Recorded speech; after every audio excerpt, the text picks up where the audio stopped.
పతి సాటి లేని ఘనుడైనా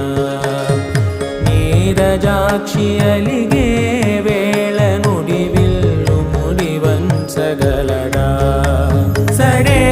చాలు శత సైన్యాలు నడిపే ధీరుడైనా వసుధావాణి మిథిలా